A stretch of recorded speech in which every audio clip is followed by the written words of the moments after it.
So we always just make sure everyone knows who JPAL is. If you ended up here through someone sending you the link, but you're not actually aware of what JPAL is as an organization. So JPAL as an organization is driven by one aim, which is to reduce poverty by ensuring that policy is informed by scientific evidence. And in JPAL's view, in many people's view, but in JPAL's view, scientific evidence here means evidence from randomized control trials. So there's many kinds of impact evaluation methods, and they can be varying levels of appropriate and rigorous depending on the evaluation that is being conducted. But it's JPAL's standpoint that where possible, a randomized evaluation is the most rigorous method. And so that's where we've chosen to focus our efforts on funding RCTs, on implementing RCTs, and on taking evidence from RCTs to inform policy. All right, so we have a head office based at JPAL Global at MIT in the States, and then 7 regional offices around the world. And this is JPAL Africa. So our head office is at the University of Cape Town in South Africa. That's where I'm currently sitting. And we work across sub-Saharan Africa. And so, for example, Josue, who you'll hear from, is based part-time in Cote d'Ivoire, Benin, because we've got work going on in Benin. And Ivan is based in Madagascar because we have work going on in Madagascar. The way JPAL works is that we have these offices that employ staff, and the staff work full time, but we always work in partnership with our network of researchers. We call them our affiliates or invited researchers, and they are academics based at universities around the world who have expertise in strong econometric methods and randomized control trials, and they're the ones who apply to us for our funding to run projects. So they're running the RCTs, they're sharing the findings, they're working with us on policy relationships, etc. And so we've got affiliates based around the world. Historically, the network has been dominated by people based in the global north, but each office is making efforts to expand that and bring in more people based in that region. And that we are one of those offices that are trying to do that. And so now we do have more affiliated researchers in African universities, which I've highlighted in the slide. JPAL works across a broad range of sectors. So that just means kind of topic areas that we focus on, that we fund research on, that we build policy relationships in, etc. And really any topic you can think of that could link to poverty alleviation you'll find us there. We don't have a separate sector as such for it, but we're now, for example, as new areas come up, we delve into that area. And so AI is the latest one. It doesn't have its own sector as such, but anywhere where AI can touch on poverty through employment, through health, etc., is now an area JPAL's also in. Okay, so that's just a very quick introduction to who JPAL is. So let me dive into why you might think about doing a PhD in economics. Okay, so what is a PhD preparing you for? That's obviously quite a key question. It's preparing you to be a researcher in economics at a university or a large organization like the World Bank or the IMF. So obviously, sometimes people with a PhD in economics might end up in other jobs, but that's how these programs are designed, with that in mind, that you are preparing yourself for a job at a university as an academic or as a researcher in an organization like the World Bank. And so what are they doing? They're trying to build quantitative analysis skills primarily, like that's a big part of an economics PhD. How to work with large data sets, conduct modeling and forecasting, etc. So the structure of PhD, typically abroad in Europe and America, you do 1 to 2 years of coursework. You generally have some core coursework you have to do, you can't opt out of. So macro, micro, econometrics, and maths usually covered in the first year. And then you do elective courses in the second year where you get to choose courses in the areas that you're most interested in. And then after those first 1 to 2 years, you work on a dissertation or a thesis. Typically, the model is 3 papers that may or may not be related to each other. So they typically each chapter could be like a publishable paper, and they don't have to have a single theme across the 3 if you don't want that. Who should be doing a PhD given this? You need to have a passion for research. I hope that goes without saying, but really, you need to have a passion for research. I think it's worth emphasizing. Ideally, also teaching. If you're going to end up working at a university, you're going to be teaching as well. And really, you want to make a difference in the world. Like pretty most areas of economics, it's dealing with real world stuff. The kind of economics JPAL particularly focuses on, microeconomics, on real world social problems, poverty problems. You want to do this work because you want to make a difference in the world. And then in terms of your personal characteristics, you really got to have grit, determination, and a clear reason for doing it. I am yet to talk to a single person who's got a PhD who told me that it was easy. There are people who can make it look easy, and Kechi is one. I think she got it done and dusted in something crazy like 3 or 4 years. She can correct me just now if I'm wrong. So there are people who can make it look easy, but I very much doubt you'll hear from Nkechi just now that it was easy. They're not easy, and so you need to both be able to get through it, and what will really help with that is a clear reason for doing it. So you need to really understand why you're doing it, and then when you're going through a tough patch, that is there to keep you motivated and keep you going. I think a really nice blog that's been linked to at the bottom of the slide, and we will share these slides after the call. It's from Chris Blattman. He's an economist based at the University of Chicago and a longtime J-PAL affiliate, and he has a really nice blog about all things related to doing a PhD, what it's like, should you do it, should you not, how do you make that decision, etc. All right, so you think you want to do it. What's the best way to prepare? Quantitative coursework in economics, maths, and statistics is very key. That's why it's at the top of the list. So economics coursework, so having done coursework on macroeconomics, for example, is helpful, but it is, if you're looking at what you absolutely have to have and what you could maybe have, but could maybe get away without having, economics coursework, like macroeconomic, for example, labor economics, that's good to have, not a must-have. The must-have is strong maths and statistical training. And so we've listed there all the things that fall under that: calculus, linear algebra, differential equations, etc. So you will find people being accepted into PhDs abroad that come from a non-economics background, but they have very strong maths and statistical training. You will very unlikely to find someone in an economics PhD program who has some economics content background, but very low maths training. So that's just something to bear in mind.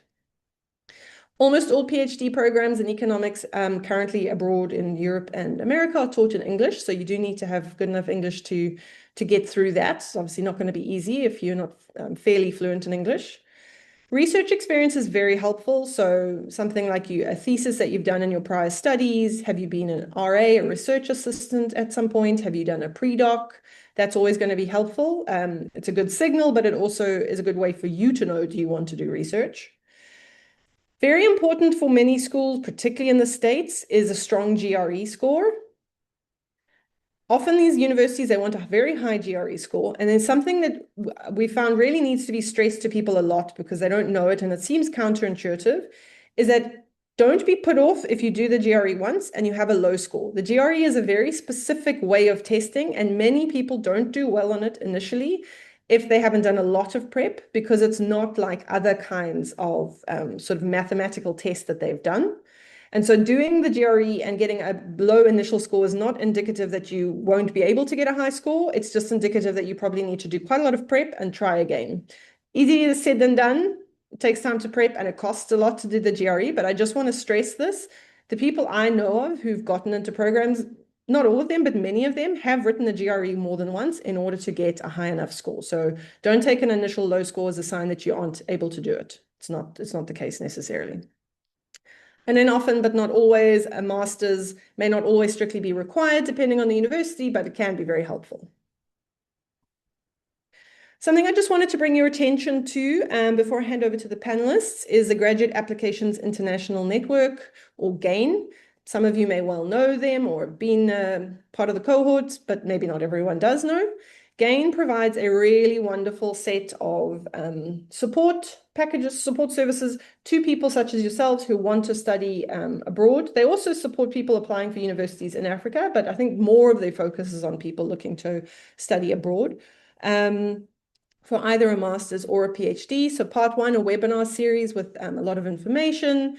Part two, if you complete requirements in part one, you probably will be accepted to part two, which is being paired with a mentor and receiving financial support to cover your application fees.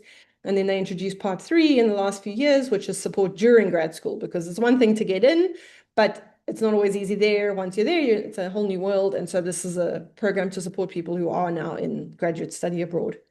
The cohort intake for the cohort for this year is closed. So we had hoped to do this webinar while it was still open, but it got delayed.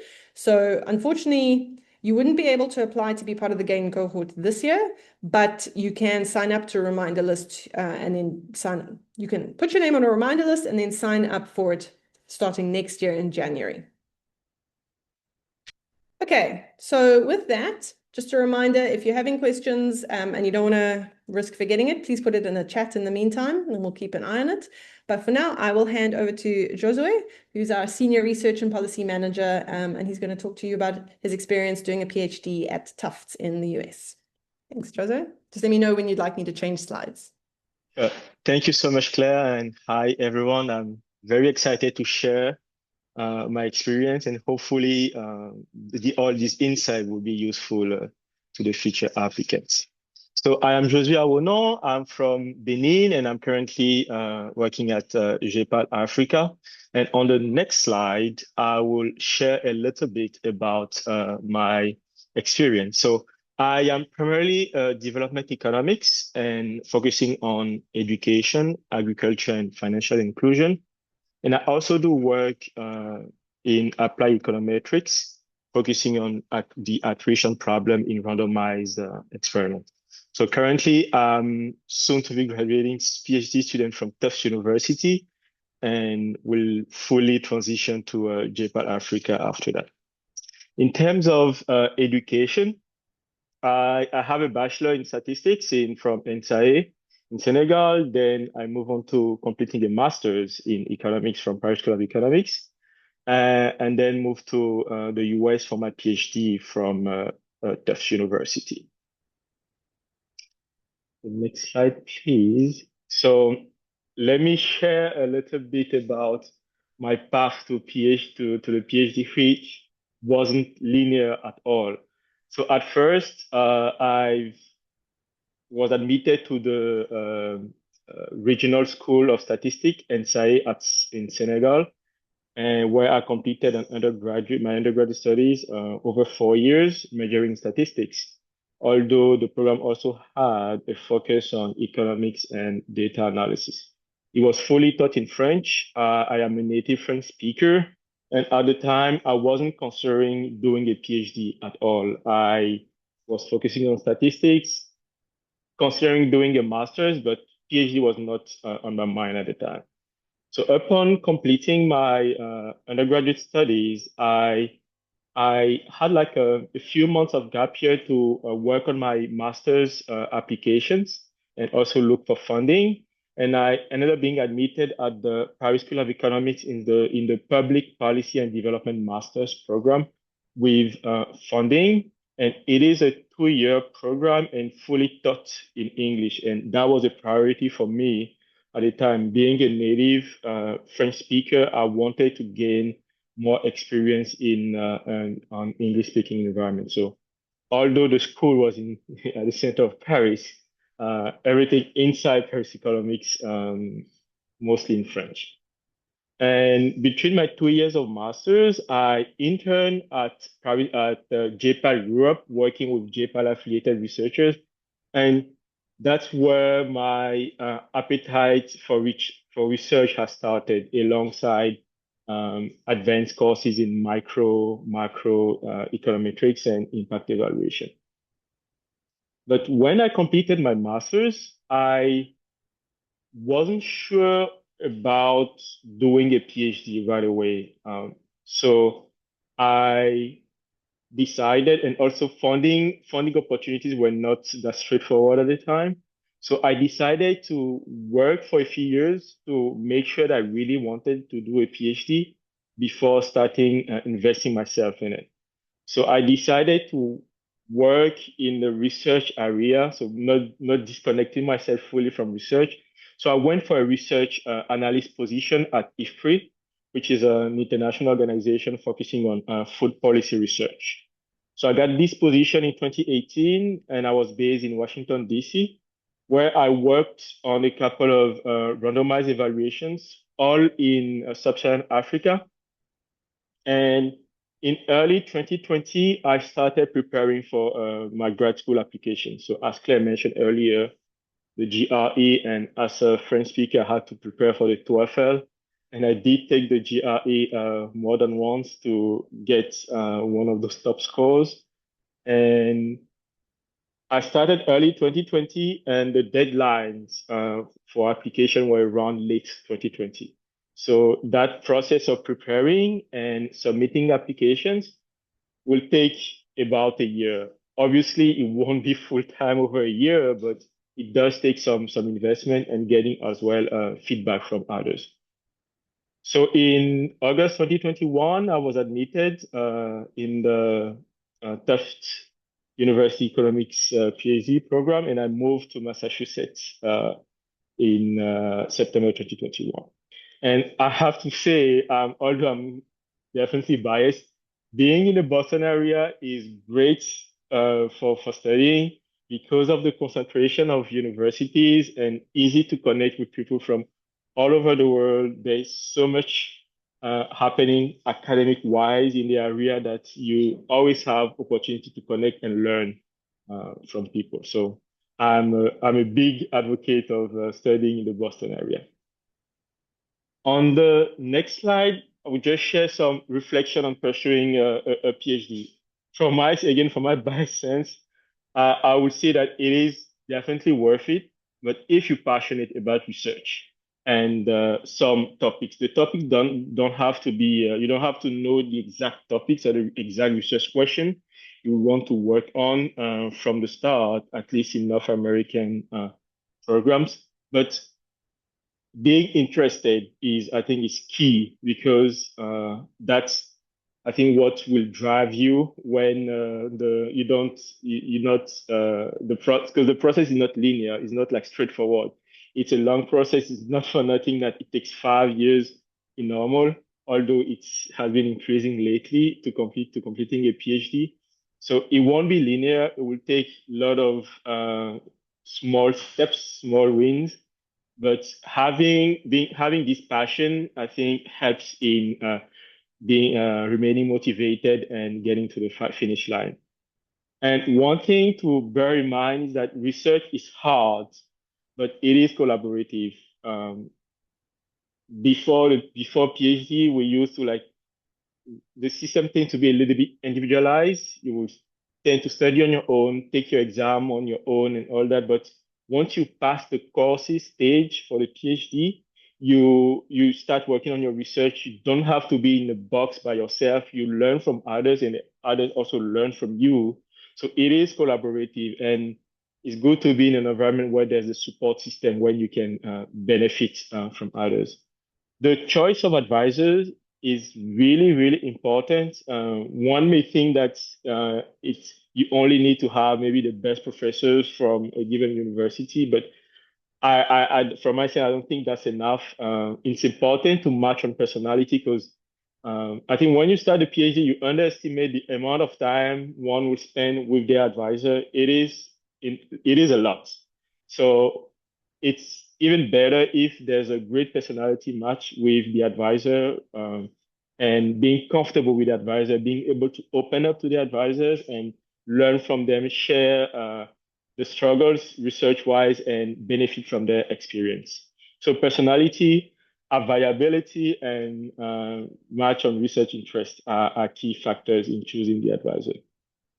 Also, one thing very important to have in mind as prospective applicants is that being a good exam taker does not translate into being a good researcher necessarily. It's great if you're good at exams, but having some bad grades should not discourage you from applying for top master's or PhD programs because it's a whole, an applicant package is a whole. It's not because you have like one bad grade that you should disqualify yourself. Don't.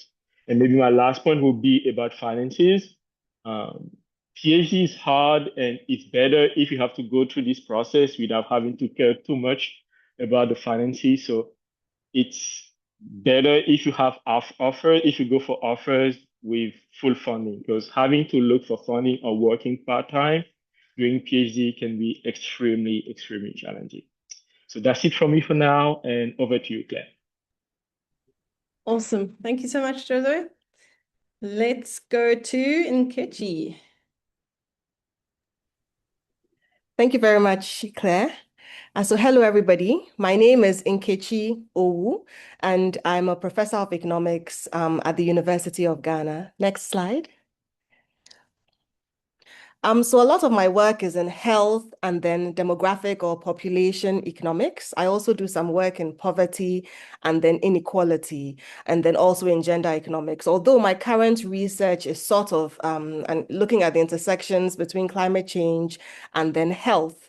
Um, in my current role, yes, as I mentioned, I'm a professor at the University of Ghana, Department of Economics, and I'm also affiliated with a number of different organizations. So, for example, I consult for the World Bank, and then I'm a non-resident research fellow with the organizations that I've listed on this slide. With respect to my education, I got my Bachelor of Arts in Economics with Mathematics from the University of Ghana. And then I got my PhD and then my master's degree from Clark University in Massachusetts, USA. Next slide. I think that my path to a PhD is more linear than Josue's experience. I always knew that I was going to get a PhD. I have parents that were very supportive with respect to that endeavor. And then when I was an undergraduate at the University of Ghana, we didn't have any female lecturers who had a PhD degree. So I always had this idea at the back of my mind that I would like to go get a PhD and then come back and join the University of Ghana, which is what I ultimately did. So let me tell you a bit about my path to a PhD degree. So as I mentioned, I studied at the undergraduate level at the University of Ghana, economics with mathematics. And because I already knew sort of where I wanted to be a few years down the line, immediately I graduated from the University of Ghana, I started getting ready to write the GRE. So I had gotten all the books. I bought a few of the books, and then I had borrowed a few more from a few of my seniors that had taken the GRE and were willing to let me use their books. So it was a 6-month period of intense preparation for the GRE. And at the same time, too, I had this little notebook where I had a list of the different universities I was considering and then all of their requirements. So I started putting together all of these as well. So I started working on my statement of purpose. I knew that I would need recommendations. So I approached a number of my lecturers that were also very supportive and then willing to help, so that by the time it was time to put in those applications, I was ready with all of what I would need to do that. After for those of us who are Ghanaians on the call, and I'm sure in many other African settings, when you graduate from university, you have a 1-year period of mandatory national service. And I was very lucky to work under Professor Ernest Aite at ISE. So that's a research institute at the University of Ghana. It's the Institute for Statistical, Social, and Economic Research. So for the year that I worked at ISE, I was lucky to be exposed to a lot of the things that I would be doing in my career as an academic. So things like, going into the field to collect data, analyzing this data, writing up reports, preparing presentation slides, going through in-depth literature reviews. All of these things I had already been exposed to, and I realized that I actually found it very enjoyable. I liked this type of work. So for me, it's sort of reinforced in my mind that this was a direction I was willing to stay on. And then also at ISE, there were a lot of other PhD holders, people who had just recently graduated with their PhDs, who were able to share their experiences with me, how to, select your schools, some of the things to look out for. So I was very lucky to be exposed to this environment, this academic environment early on, and get these engagements with these individuals. So I always, even though, when you are applying for a PhD, the way that some people might do it is you go to one university for your master's, and then when you are done, you transfer to another university for your PhD. You may just have to before you transfer to the new university, you probably take one semester of that university's master's coursework so they can be sure that, you are up to speed with what you need to know. But I actually opted for what I call a straight PhD. So there were some schools that would put you on a PhD track. So you'd probably do 2 years of a master's program, and then you'd write a comprehensive examination. And then if you passed, you continued straight on to your PhD. And the reason that I opted for this was because, well, I wanted to get my PhD, but I also wanted to start my family. So I didn't want to waste too much time, going between universities. So I restricted a lot of my search for universities to those that would offer at least this option of a straight PhD. So this is how come I ended up going to Clark University in Massachusetts. So I started off, and yes, it was fully funded. I had a teaching and then a graduate assistantship. I cannot emphasize enough, as Josue also said, it's took the elements of, financial stress out of the equation so I could focus on my work. So the first 2 years, it's coursework as Claire described earlier on, so it's microeconomics, macro, econometrics, you take some electives, and then you write your comprehensive exams.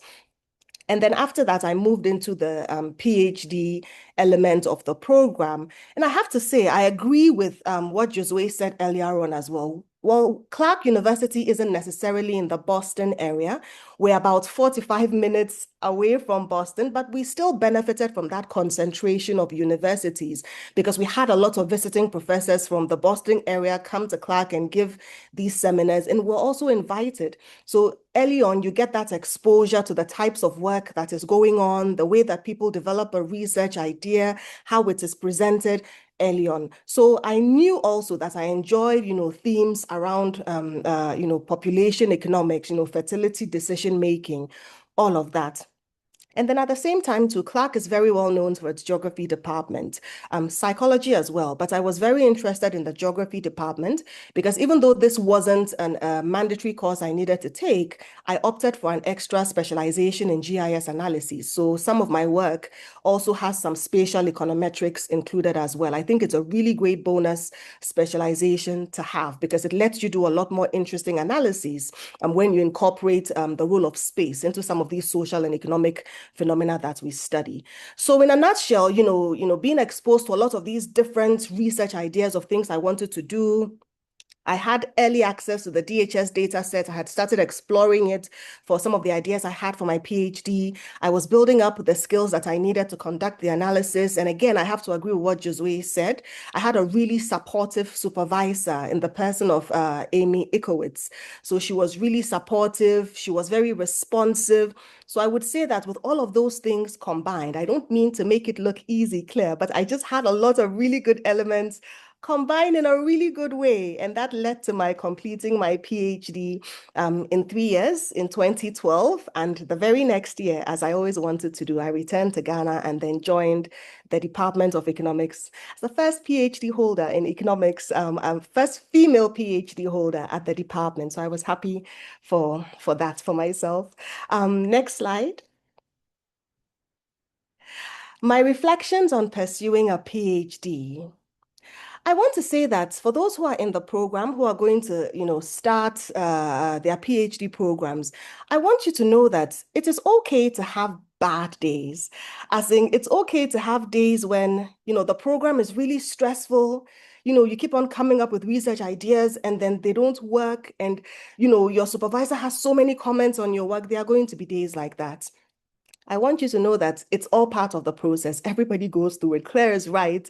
Writing a PhD or working on a PhD dissertation, going through a program like this is really, really stressful. It's not a sign that you are not cut out for this or you don't belong. As Josue said, you need to also be very committed, and remain dedicated to the process. When you feel like this, just know that, oh, okay, so I'm a part of something that everybody who has gone through a PhD in economics goes through. Those periods will come, but don't let it psych you out. You keep going.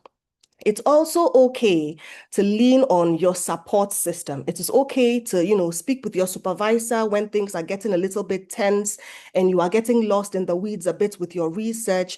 It's okay to lean on other faculty members, your classmates, your friends, family. It doesn't have to be something that you do alone because, again, it can take quite a bit of, a mental toll. everybody's progress is going to be different. Even if you feel as if, my classmate is on the third chapter of their dissertation and I'm still trying to figure out, what my research questions are. As long as you stay focused, you are committed, you are making progress, that is fine. The quickest way to become discouraged is to try to compare with what other people are doing, because oftentimes that will lead you to feel, oh, I don't measure up, I'm not cut out for this. And then when you are in that frame of mind, it's difficult to make progress with your own work. So please don't worry about comparisons. Everybody's journey is going to be different. And then there's also something I want to end by saying, and that is to celebrate the wins.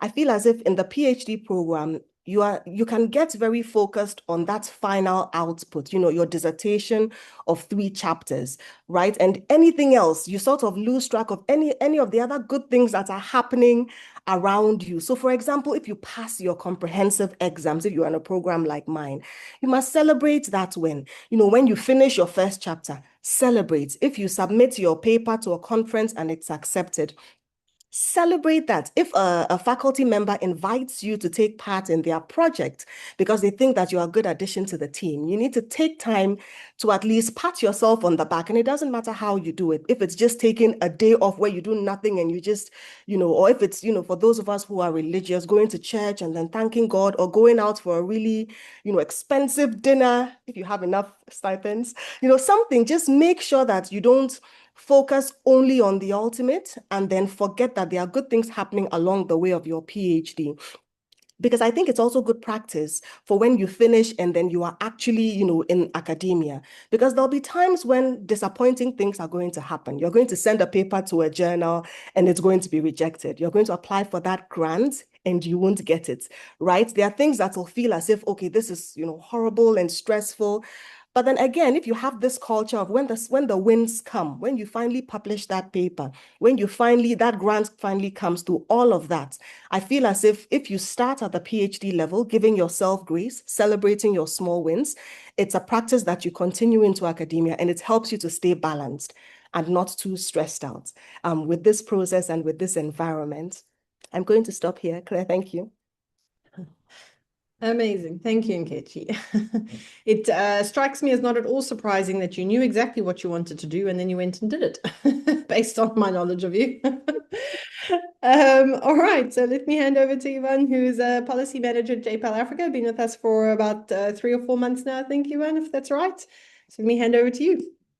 Yeah, that's right. Thank you very much, Claire. And I really love, the experiences shared by Josue and Keshi right now. So yes, as you can see this slide, my name is Ivan. So let me give you a little introduction, a brief introduction about me and my background. So I was born in Madagascar and I grew up in Madagascar, and I'm currently a policy manager at JPAL Africa, where I'm working on translating research evidence into policy with government. And before that, I completed a PhD in development economics at PSA Paris Dauphine University in France.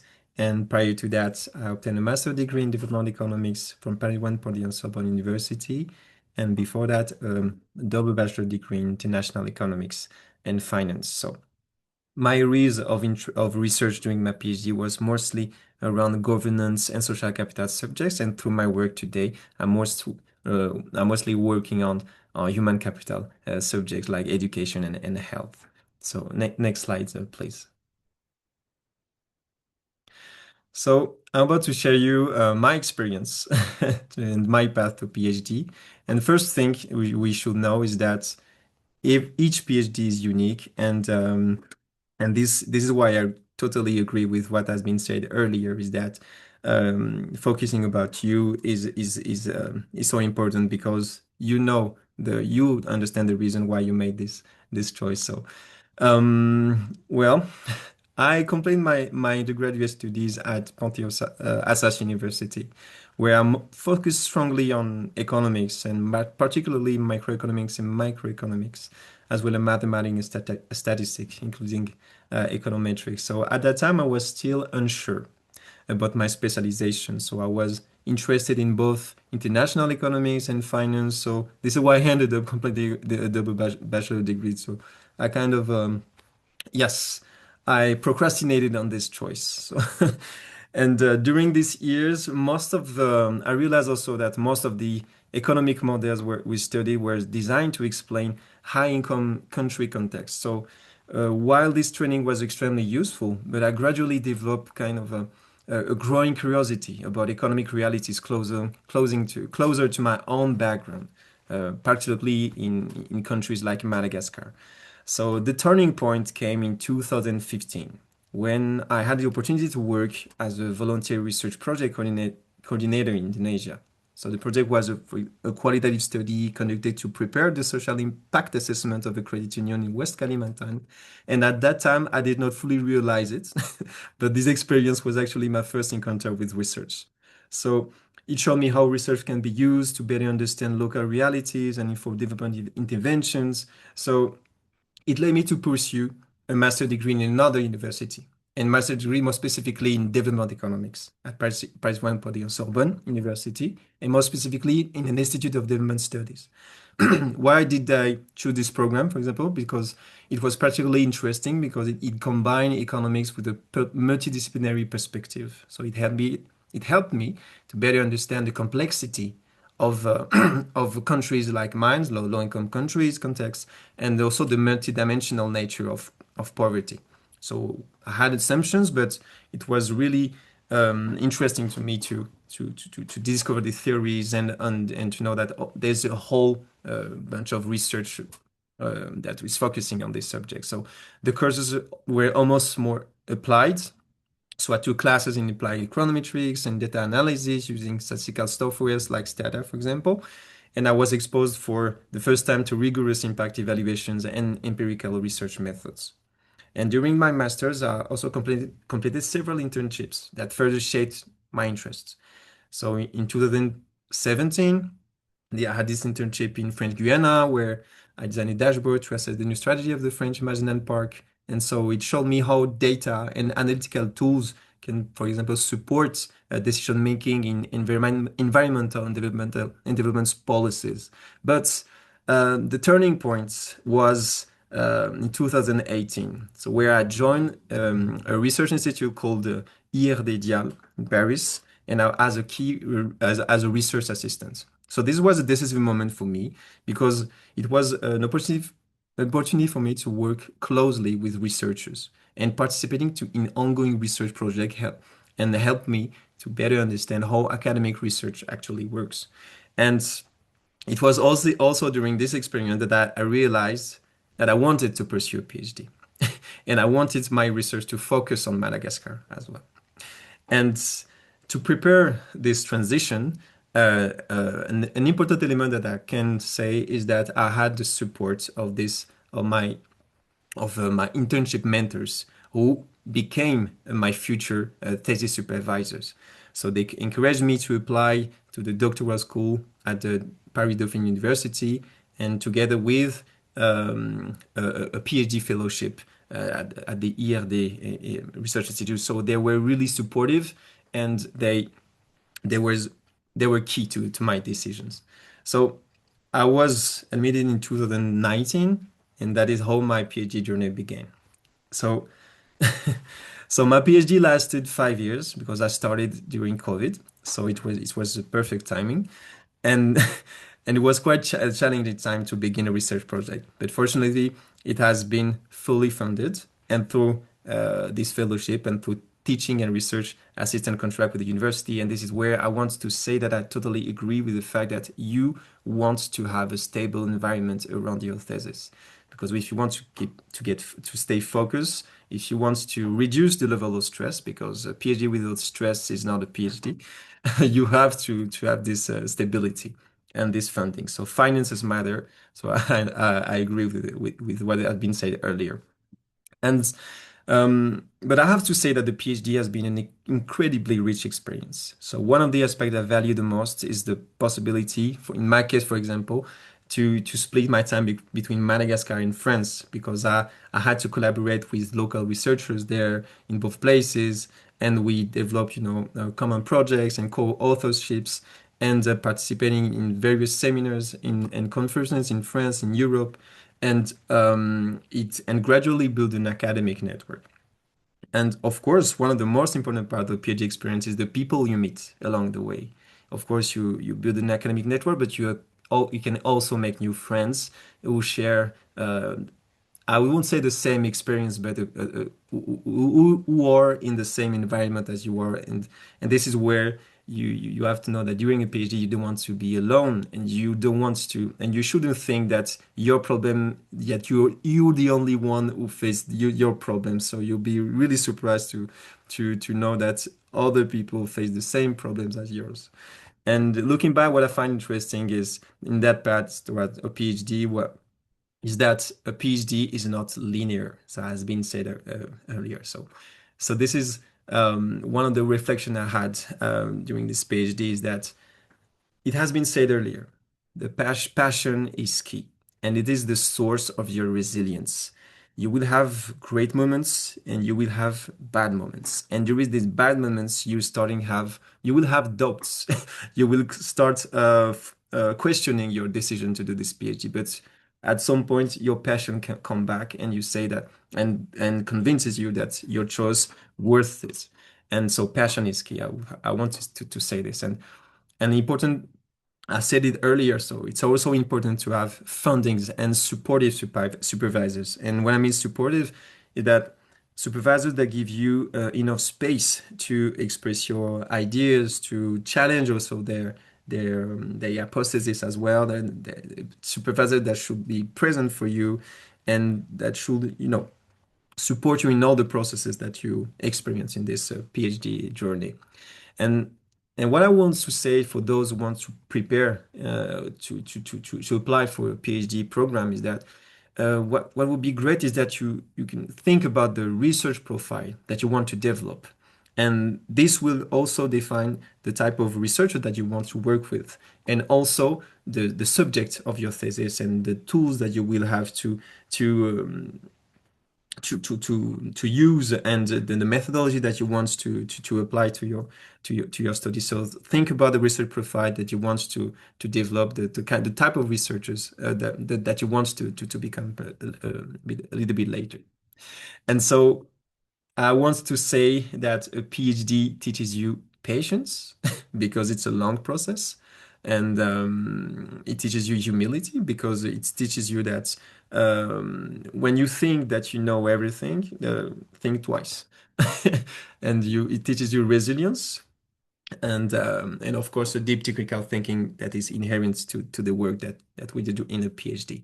And all this process, all this journey teaches you a lot about who you are, what you're capable of. And so this is why I want to say that it's also a self-discovery. So thank you very much. Amazing. Thank you, Ivan. Thank you, all three of you. So now I have a few questions. I'll try not to take up the entire remaining time so that we have some time for participants to ask questions. All right, let me get going quick.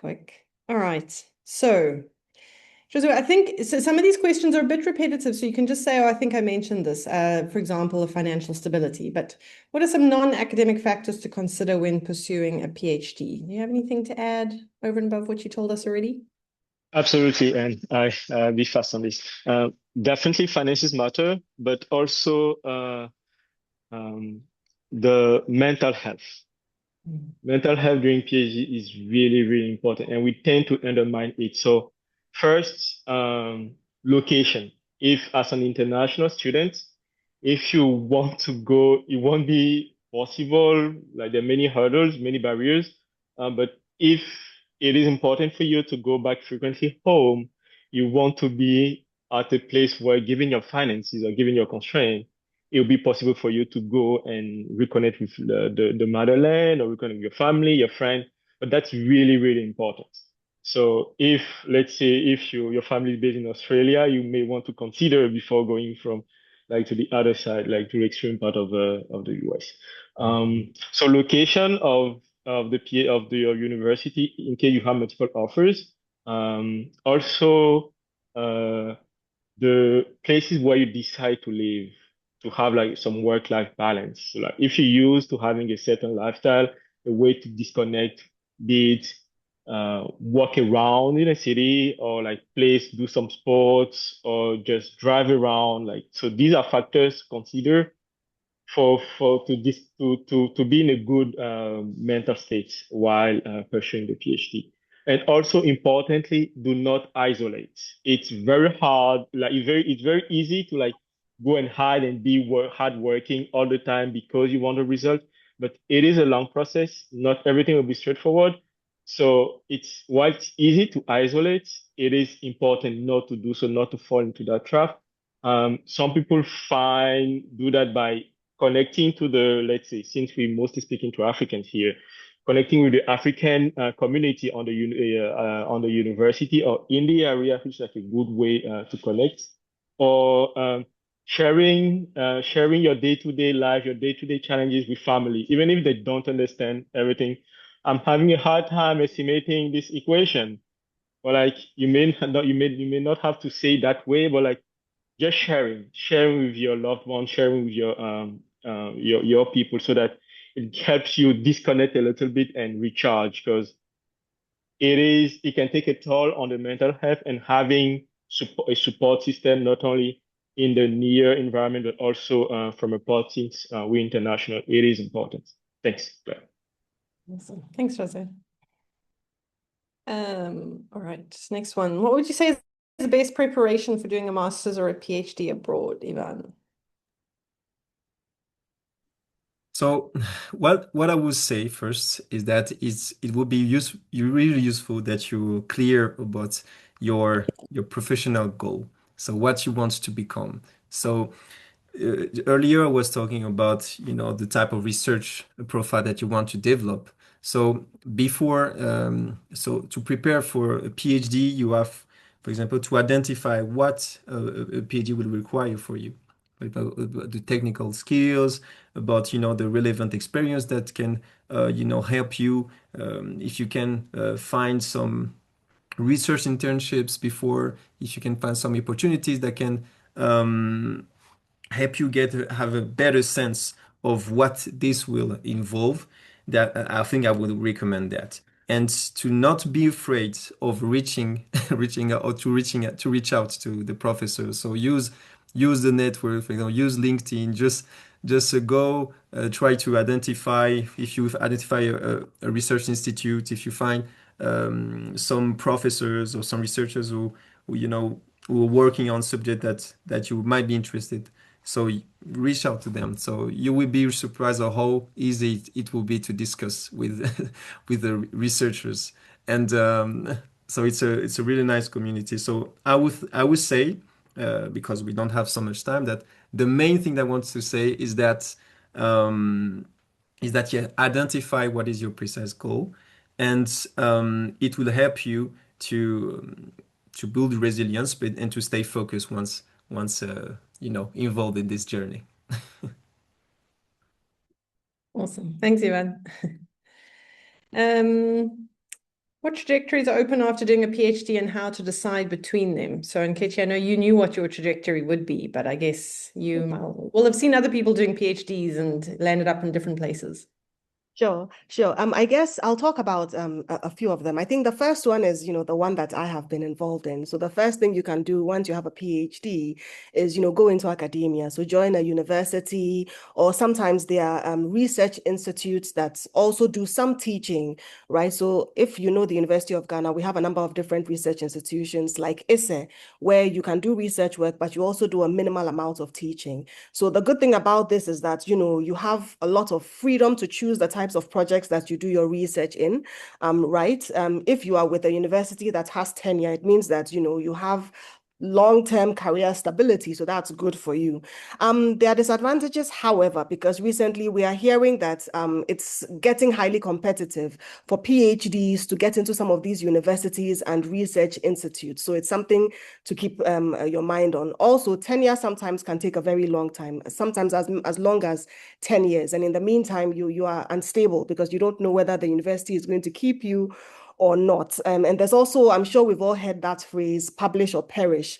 Once you join some of these universities and institutions, there's a very high expectation that you publish in very, top journals and all of that. So Some people cannot take, that pressure, but that is certainly one way that, or one trajectory that you can end up in once you have your PhD. And then there's also, as Claire mentioned earlier on, some of these multilateral institutions, like the World Bank, the IMF, the African Development Bank. Usually these are involved in things like forecasting, as Claire said, policy analysis. They may not be writing journal publications, but they are writing policy briefs, research reports, and they get to advise the government on a lot of its economic policy. So if you are interested in something like that, in things like these, then you want to look at a career in some of these institutions. A disadvantage could be that, you have less academic freedom to choose the types of things you want to do your work in, because these institutions oftentimes are guided by their institutional priorities.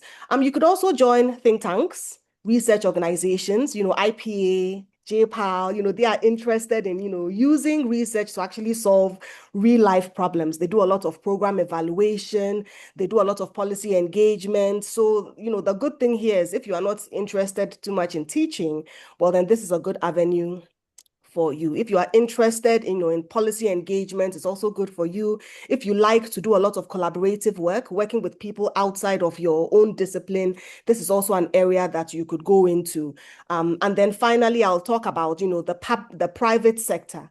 So that is when you finish and you have a PhD, you don't necessarily have to go into academia or research organizations. You may also want to work for, economic consulting firms, tech companies. You may want to work in banks, right? And then some of these areas. Well, the good thing is that, if you are interested in data analysis, if you are interested in some of these, strategic developments of, then that is something you might want to consider. And also a very important characteristic of working in the private sector is that, that is where we argue you might have the highest earnings potential. So if it is something that's important for you, you may want to consider that. But having said that, it's definitely possible. Economists have been known to combine a lot of these different career tracks. So you can have somebody who's working in academia that also does policy advising. You can have somebody who's working in academia that also does consulting, or you are working in a research institute, but you also engage in some teaching in local universities around your organization, or you are working in a policy institute, but you still publish in top journals. It's possible to combine these. And I think I'll end by saying that you shouldn't think that, the very first job that you get has locked you into that particular area. People from academia have moved to the World Bank and vice versa. People in academia have moved to the private sector to do consulting. And we don't usually see private sector moving to academia, but it's also possible. So these are just some things to keep in mind. Thank you for the question, Claire. Awesome. Thank you, Nkechi. So we have two more questions, but what I'm going to do, I'll put them on the screen, but I want to first see if anyone would like to unmute and ask a question. I've seen quite a few in the chat, and they're great questions, and thank you to our panelists who've answered most of them. If you've either put a question there and not yet had an answer, or you have another question you'd like to ask verbally, please, I encourage you to unmute and pose your question to us. I'll stay quiet for about 10 or 15 seconds, but if no one unmutes, then I'll pose the remaining two questions to our panelists.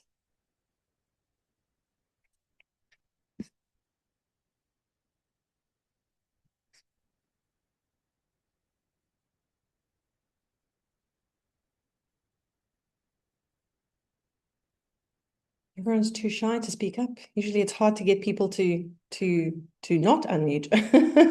Well, feel free to raise your hand on the Zoom thing and request to ask a question if you like. But in the meantime, I do think this question is quite useful because people aren't always clear who they should ask for their reference letters. So I don't know, maybe Josue, you could tell us who wrote your letter. So we said one letter, but we really mean who are your referees and why did you ask him to write the letters that you got? Thanks. I had professor from my master's, my partial economics, who supervising for my master's thesis, write me a letter. They actually decided to jointly write the letter. So there was different paragraphs written by different professors. And my two other letters were coming from supervisors from IFPRI at the time, who are also researchers in economics. So I've chose them because they have research background and we have extensive collaboration, so they could speak in detail of my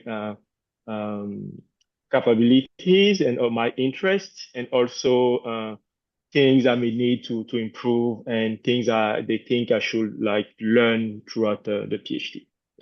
Mm.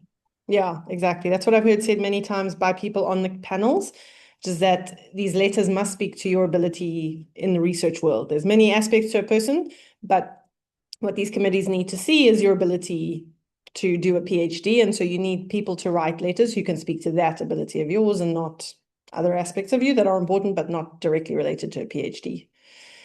Maybe me ask, so we have a question in the chat. Now that the US has banned some African countries, do you advise us to keep applying to US universities? It's a very good question. We're in a very difficult and uncertain time. Josua, did you have a thought about this?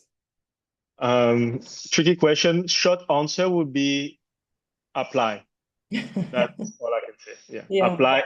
And one challenge was that, or one big uncertainty was if university were going to actually admit students. I know African students who've been admitted this year in this cycle to top US-based programs. So apply. Yeah. Yeah, that's great. And I mean, I know from the point of view of people on these selection committees at these universities, they're always looking to increase the representation of people from around the world, and Africans are often some of the least represented. So universities are still very interested. Yes, the Trump administration's made life a bit more difficult, but follow Josua's advice. It's not impossible.